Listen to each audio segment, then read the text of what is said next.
Introducing the next big thing in wrestling today, WrestleCrate.com. A monthly pro wrestling based subscription service starting as low as $14.99 a month with items that include Mattel action figures, Funko Pop, pro wrestling tees, and signed memorabilia by the biggest names in the business today. For more information, on Twitter at WrestleCrates and our official website www.WrestleCrate.com.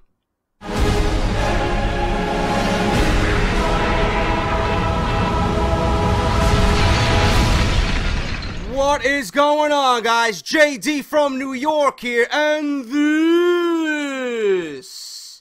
is number 85 of the number one fucking source right here on YouTube.com for everything WWE, man. This is Off the Script number 85.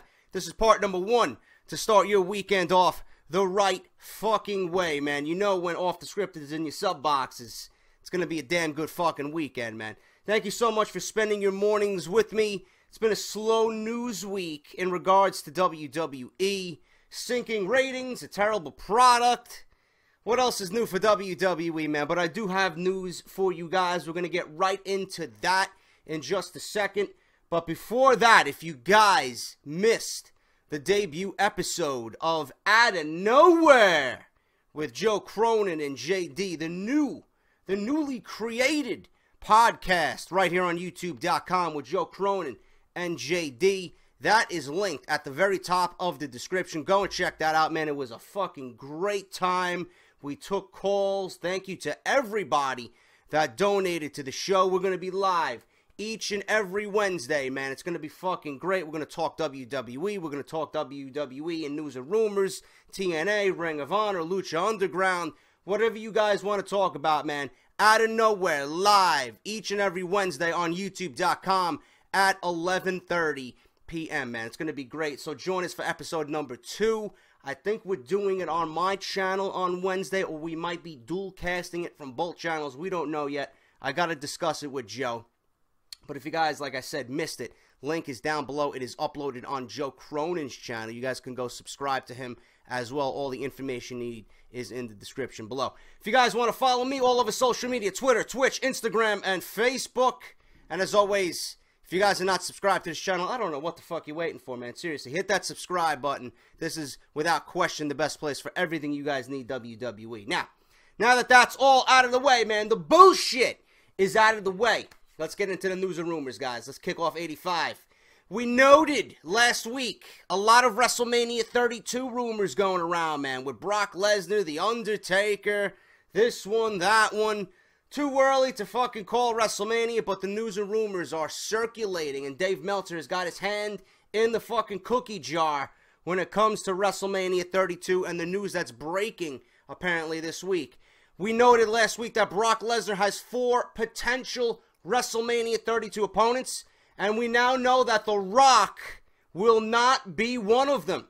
According to Dave Meltzer of the Wrestling Observer newsletter, The Rock is scheduled to face Triple H at WrestleMania 32. That was the company's plan as of last week. The Rock has been rumored to be a headliner for WrestleMania 32 for quite some time now, even appearing on leaked images of production trucks.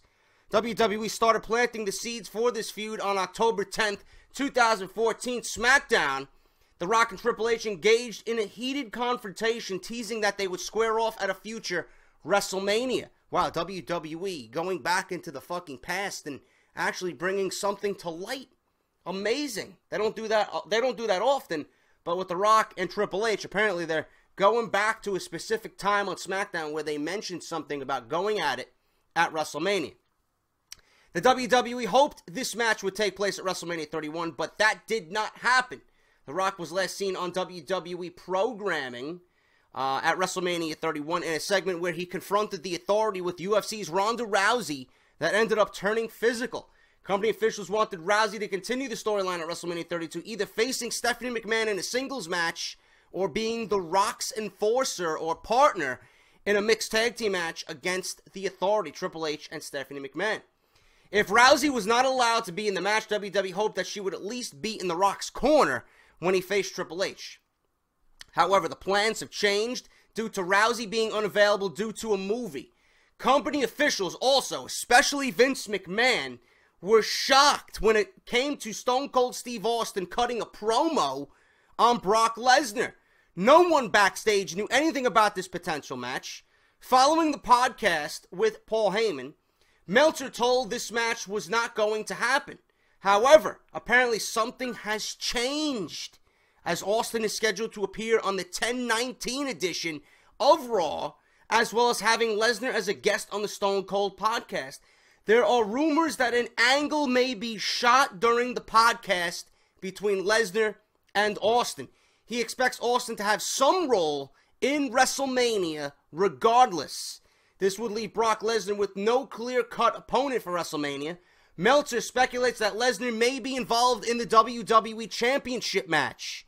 There is speculation surrounding triple threat matches for WrestleMania and the WWE title that would feature Rollins facing Reigns, then possibly a heel, and Brock Lesnar. That way, there is no screwy finish under the triple threat rules. It appears that the company may still have plans for Reigns to receive a slow build to the title, possibly culminating at WrestleMania. However, with the crowd reaction he received compared to Lesnar at last year's WrestleMania a concern, the momentum isn't in that direction right now. Regarding The Undertaker, a match with Sting is still possible. For you guys hoping that Sting will get back in the ring and fight The Undertaker at WrestleMania, Meltzer is saying that it is still possible. One week it's not possible, the next week it's possible. Nobody knows, but right now this week Dave Meltzer is saying that it is still possible. However, this all depends on the health of the Vigilante, among other factors. Braun Strowman could also face The Undertaker. He's been pushed as a monster similar to other opponents Undertaker has faced at WrestleMania. Fuck that. Nobody wants to see that at all, okay? That is the latest on WrestleMania. To continue from where we last left off in number 84, that is what's going on right now. The main story is The Rock versus Triple H right now is penciled in. Is penciled in to WWE's plans for WrestleMania 32. That would rule out The Rock versus Lesnar. That would rule out Triple H versus Seth Rollins. I think that might happen at an earlier date, possibly Royal Rumble, possibly in February, or they just might hold off on that. They just might hold off on that completely, maybe till next year's SummerSlam, which I have news on also in this video. But according to Dave Meltzer, a lot of this stuff right now is in the air. From what I'm reading, a lot of this stuff is in the air. Nobody knows, man. Don't listen to me. Don't listen to what I say and take it as the truth, the end-all, be-all. Take everything I say, and I'm going to say it again, with a grain of salt, okay? Lesnar in the WWE Championship match is what I predicted. I even said it on the podcast on Wednesday with Joe Cronin on Out of Nowhere. I think Lesnar is best winning the Royal Rumble, okay? The reason why Lesnar is best winning the Royal Rumble, number one, he needs to get back in the championship picture because you gotta have some finalization to Lesnar and the WWE Championship. The Undertaker screwed him out of his title match with Seth Rollins at Battleground. Obviously now he's embedded in a battle with The Undertaker, so you need some closure there before he moves on to what he really wants, and that's the WWE Championship. He's got to get his rematch. Number two, Lesnar winning the Royal Rumble would definitely be the complete opposite from what we've seen in that event the past 2 years. With Batista winning it, and then Roman Reigns winning it, and the fans both years shitting all over the fucking show, man. Pretty much hijacking the show. So Lesnar winning the Royal Rumble would prevent WWE for a third year in a row of the Royal Rumble being hijacked, man. The Royal Rumble is the easiest match on the WWE pay-per-view calendar to book, man. WWE needs to bring the Royal Rumble back to its fucking early days and give us that old school Royal Rumble feel, man. Make this Rumble special. I don't want to go into the Rumble where 30 guys are not even announced. Okay, we go in, we don't know who the fuck is going to be in it. And then when we get to the Rumble and we watch the Rumble live as it's happening, every guy that comes out is a fucking jobber. 29 jobbers, and the one guy who's the fucking clear-cut guy to win it all ends up winning it all, man. WWE, and I'll go on a tangent, and I don't want to, when it comes to the Royal Rumble. This is a very sensitive subject to me, okay? The Royal Rumble needs to be fucking overhauled completely. You need to stack the Rumble with possible guys that could potentially win it. Not only to give the fans some unpredictability, but to make the event exciting. I don't want to go into the fucking Rumble with Brock Lesnar being the only guy possible who looks like he might go on to WrestleMania, man. Stack it with a Kurt Angle. Stack it with a Daniel Bryan. Bring back a fucking Batista. Put some big guys in there, man, that we know that could be a threat to everybody else. That's what I want to have happen. In the end, Lesnar needs to win it because of the reasons why I said previously, okay? Lesnar versus Rollins, I think that'll happen. Those two in the ring, I think, could make magic at WrestleMania. Then Brock Lesnar would regain the WWE Championship and get back what he was screwed out of at this year's WrestleMania, which will be last year's come WrestleMania 32. But you guys get my point. I think Lesnar is going to be crowned the new WWE Champion at WrestleMania 32 in front of the largest crowd of all time for a WWE event. He's going to go on to be a monster face, and we could finally begin the year of the Beast Incarnate as the #1 babyface in the WWE. How else I would book WrestleMania? Obviously, Sting. We don't know what Sting is going to be doing. We don't know if Sting is ever going to return to the fucking ring, period. Triple H versus The Rock, honestly, if you ask me, makes the most sense. I think those guys can put on a great old-school wrestling match. Those two have a lot of history. Those two are no strangers to one another. I think those guys can pick up right where they left off in the Attitude Era. Who is the best? The shit-talking that we'll hear, the promos that we'll hear, just seeing this could be very, very great interaction on Monday Night Raw. It could be great television for the USA Network and Monday Night Raw and the product as a whole. I think Triple H versus The Rock really makes the most sense. How else I would book a WrestleMania? I think Kevin Owens holding the Intercontinental Championship and having Sami Zayn hold it out until the Royal Rumble to make his return and eliminate Kevin Owens in that Royal Rumble, and then they start a feud to WrestleMania for the IC title. We get a great feud leading up to the pay-per-view, and then Sami Zayn finally gets his revenge for being on the shelf all these months because of Kevin Owens. I think that needs to happen. If you're going to bring back the Hardy Boys, the Hardys versus the Dudleys, sign Kurt Angle and get him in the Rumble, get Daniel Bryan back, this and that. That could be a great match as well, man. This has been well documented by both parties. Daniel Bryan wants Kurt Angle, and Kurt Angle wants Daniel Bryan at WrestleMania. How many more years does Kurt Angle really have in a professional wrestling ring? Make it happen. You can get 30 minutes out of them, and then boom, Angle can retire. He can retire happy. He's at WrestleMania. We can get a fucking match of the fucking decade between Bryan and Angle. I told you how I would book it. Make it happen, man. This needs to be the greatest WrestleMania of all time. Charlotte versus Sasha Banks versus Bayley versus Becky Lynch. Fatal four-way between all four women for the WWE Divas Championship, man. The four horsewomen, fine. Put them in the fucking ring all together. Build a storyline where they all want the one thing that is fucking striving for in the Divas division. The title. That everyone's striving for. The title. Listen, we're all friends, but fuck this shit, man. I'm on the main roster now, and I want your fucking gold. Why not do it at WrestleMania? Simple as that. Simple as that, man. There's your WrestleMania. It's easy. This is easy. All you got to do is take a fucking pen and a paper, give me some good ideas, take the rest of the year off, because nobody fucking cares, obviously, with the way the ratings are plummeting. Nobody gives a fuck about the product.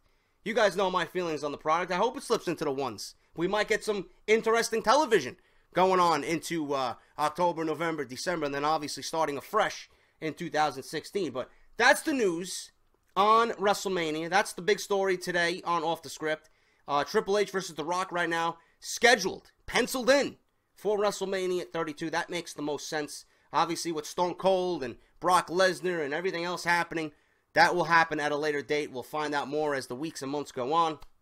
It's going to be interesting on the October 19th Monday Night Raw, with Austin being on Raw and Raw emanating from Dallas, Texas, and then you have Stone Cold and Brock Lesnar on the same show. What is going to happen, man? If you guys don't own the WWE Network, get on the ball. That one night, that one podcast with Austin and Lesnar is going to be worth your $9.99 just by itself, man. So go out and order the WWE Network, $9.99. You get to see Austin and Lesnar on the podcast. Major happenings are going to be going on in Dallas. Major happenings. So I'll be right here covering all that shit for you guys right here on Off the Script. And fuck Braun Strowman and The Undertaker. I don't want to see it. I don't want to hear about it. It gives me fucking nightmares just fucking hearing about it, man. Do you guys remember the Great Khali? Do you guys remember Giant Gonzalez? Nobody wants to see that with the Undertaker anymore, man. We're well past that fucking phase, okay? One of you guys asked me on Joe Cronin's podcast, man, out of nowhere with Joe Cronin and JD, if you can pick one dream opponent for the Undertaker at WrestleMania, who would it be? Listen, it happened. It happened already, man. Undertaker versus John Cena is going to happen at WrestleMania. That's my honest opinion on that. Undertaker dream match at WrestleMania already happened at WrestleMania 25. That probably, to me, is my favorite match of all time. And it's the best WrestleMania match ever. Period. Nobody's going to change my mind on that one, okay? Just figured I'd throw that out there for you guys. That's the kind of questions you missed on Out of Nowhere, man. Like I said, if you missed it, link is down below. Look at this bullshit news, man, regarding Jim the Anvil Neidhart, obviously WWE legend, member of the acclaimed Hart Foundation with the legendary Bret the Hitman Hart, one of my favorite tag teams of all time. WWE legend Jim the Anvil Neidhart recently opened up a store on the website, ProWrestlingTees.com, where you can also get the Off the Script t-shirt by JD, ProWrestlingTees.com/WWE Off the Script, which is a website in which current and former WWE stars design and sell their own merchandise. However, WWE has contacted the company and told them that selling his merchandise, Jim the Anvil Neidhart's merchandise actually, they are violating intellectual property rights as Neidhart currently has a Legends deal with WWE. Below is a statement from ProWrestlingTees.com. Sorry, Jim the Anvil Neidhart t-shirts are no longer available on Pro Wrestling Tees. We received a notice from WWE saying that we were violating intellectual property rights by selling Jim Neidhart shirts on our website. First off, we don't sell anything on our site. The wrestlers do. Our website is a portal for independent and retired pro wrestlers to sell their own merchandise to hundreds and thousands of fans worldwide. We then simply print them and ship them to their customers. Everything is contracted through the wrestlers. They sign contracts with us, taking all claim to their property and the rights to their designs. 90% of the time, they provide their own artwork or get a final say in the designs that they sell. Every aspect from the shirt color to the title of the product is decided by the wrestler or their estate. After doing more research, we found that WWE didn't own the trademark on the name Jim Neidhart, nor did they own the trademark for Hart Foundation. After explaining this to their lawyer, we were then told that Jim has an exclusive merchandise agreement with WWE. Exclusive merchandise agreements are understandable when you're selling merchandise. Where is all the Jim the Anvil Neidhart merchandise on WWEshop.com? We've never seen a Jim the Anvil t-shirt, ever. Maybe one of him with Bret together, but never solo. WWE continuously blocks retired pro wrestlers from selling merchandise on the internet. Not only Pro Wrestling Tees, but other websites as well. These wrestlers have fans that want to show their appreciation for them, but they aren't allowed to do so because WWE says that the merchandise rights are owned by them. If WWE has these rights, then use them. It's simple. There is no reason they shouldn't allow Jim to have extra money in his pocket. There is no competition here because they aren't selling Anvil's t-shirts. Being under a WWE Legends contract is understandable, but why is Jim an exclusive merchandise contract with no merchandise? If they aren't going to allow him to sell his own merchandise through our web portal, then at least sell shirts for him through the WWE shop website. OneHourTees.com, which is the parent company for Pro Wrestling Tees, posted the following tweet regarding the incident. WWE says Jim Neidhart can't sell his own shirts. They don't own his name, nor do they own the name of Hart Foundation. Yet he cannot sell his own tees? Very classy, WWE, man. I don't need to say anything else. Pro Wrestling Tees in the written statement said everything I would have said, man. They hit the fucking nail right on the head. Fuck WWE and this petty bullshit. Let Jim the Anvil Neidhart sell his own fucking shirts. Let Jim the Anvil Neidhart make some fucking extra money that he can put in his pocket, man. Fuck this petty bullshit, man. I never seen a Jim the Anvil Neidhart t-shirt ever on WWEshop.com, and I'm on there every month looking at new merchandise. Not once have I seen a Jim the Anvil Neidhart t-shirt. ProWrestlingTees.com said it best. I don't need to add to this. They got it. They hit the nail on the head. Fuck WWE for this. I hope Jim the Anvil Neidhart gets what he wants. I hope he gets to sell his t-shirts on Pro Wrestling Tees. It's a great site. They are for the wrestler. They want him to make some extra money, man. I don't see what the fucking problem is, man. Fucking WWE and their political, petty fucking nonsense, man. I hate it, and I hope Jim the Anvil Neidhart wins this case against WWE. Where's his merchandise? Huh? I never seen it. SummerSlam news. Following the success of SummerSlam week, WWE have recently revealed the location for these events over the next 2 years. Where's it gonna be, bro? Right here in New York City. The Barclays Center was sold out for all 3 nights over the SummerSlam weekend, and WWE has now confirmed that the Barclays Center will host these events for the next 2 years. The news came in form of a media release and reads as follows.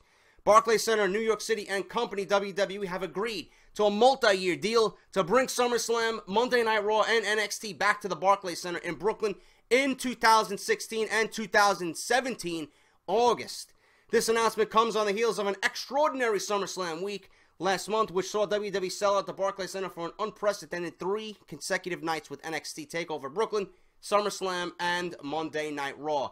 Key dates in 2016, Saturday, August 20th, 21 and 22, man. That's Saturday, Sunday, and Monday.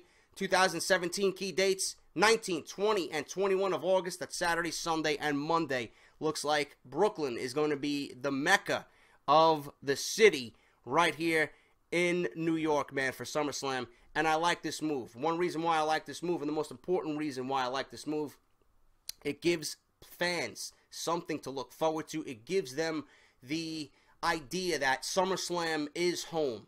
And I like when an event like SummerSlam, if you're going to make it, you know, the second biggest pay-per-view of the year, you're going to make it out to be the Wrestlemania of the summer. Nothing will truly be Wrestlemania ever. If you're going to make it the biggest event of your summer, I like that it's going to take place in one city, man, each and every year. You got something to look forward to. You got familiarity with everybody, the wrestlers, the fans, the people who hold the event. And I just love it, man. It's going to be exciting, and I think it's just a great idea. Really, it's just a great idea. This was a no-brainer. This was a no-brainer, man. With NXT, SummerSlam, and Monday Night Raw being fucking absolutely scorching red hot, the WWE made the right decision. New York City and whoever they fucking contacted to get this deal done made the absolute right decision. There's money there for both parties.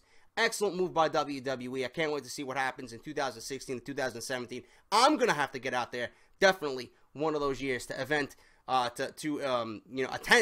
either NXT, SummerSlam, or Monday Night Raw. All right, this year's SummerSlam, we combined the best of sports and entertainment while leaving a lasting impact on the host community. Jon Stewart served as the host of SummerSlam in his first public appearance since retiring as host of The Daily Show, and Arrow star Stephen Amell teamed up with Neville to take on Superstar Stardust and King Barrett. ESPN's coverage of SummerSlam included exclusive interviews with WWE superstar Brock Lesnar, and ESPN SportsCenter broadcast live from SummerSlam throughout the day. In addition, WWE joined forces with Charity Buzz to raise more than $200,000 for Answer the Call, the New York Police and Fire Widows and Children's Benefit Fund, while hosting 10 community outreach events, including the record-setting 500th Make-A-Wish grant by John Cena, man. That is fucking awesome, man. Good shit on WWE. Like I said, absolute no-brainer of a decision. And finally, guys, we're going to end this week's Off the Script Part 1 with something that was kind of surprising. You know, I'm actually surprised he's still on the fucking roster. Although the exact reason is currently unknown, WWE superstar Hornswoggle has been suspended for 30 days for his first violation of their wellness policy.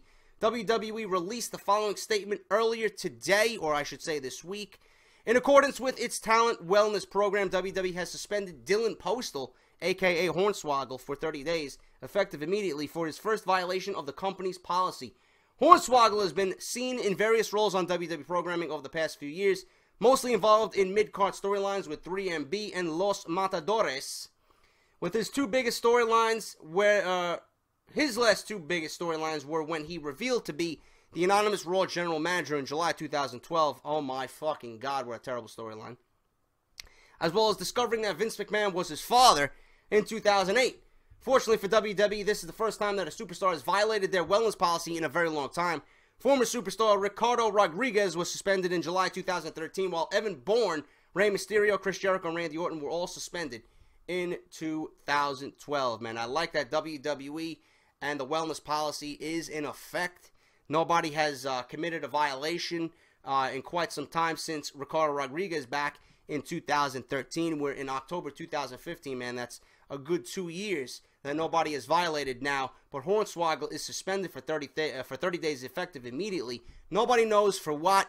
We don't know if he was on painkillers. We don't know if he was smoking weed. We don't know what was going on with Hornswoggle, but I'm surprised he's still on the roster, man. I completely forgot about Hornswoggle. Haven't seen him on TV. That's for the better with the fucking product. The way it is right now, Hornswoggle is certainly not needed on TV. They got bigger fucking problems to worry about. They need to get Monday Night Raw and that ship righted soon as possible, man. But Hornswoggle suspended 30 days for his first wellness violation in WWE. That is off the script, guys. Thank you so much for tuning in for episode number 85. This is part number 1. I'll be back with episode 85, part number 2 on Saturday. John Cena just won the United States Championship. But is he going to be off TV for the rest of the year? I got the big news, man. What's going on with John Cena? Is he taking an extended break? Is he injured? For what? I got the full story, guys, for you right here on part 2 for Off the Script. If you guys are not subscribed here, hit that subscribe button, all right? Number 1 source right here for WWE news and rumors on YouTube.com. If you guys want to check out Out of Nowhere with Joe Cronin and JD, link is down below. If you guys want your t-shirts for Off the Script, ProWrestlingTees.com/WWE Off the Script.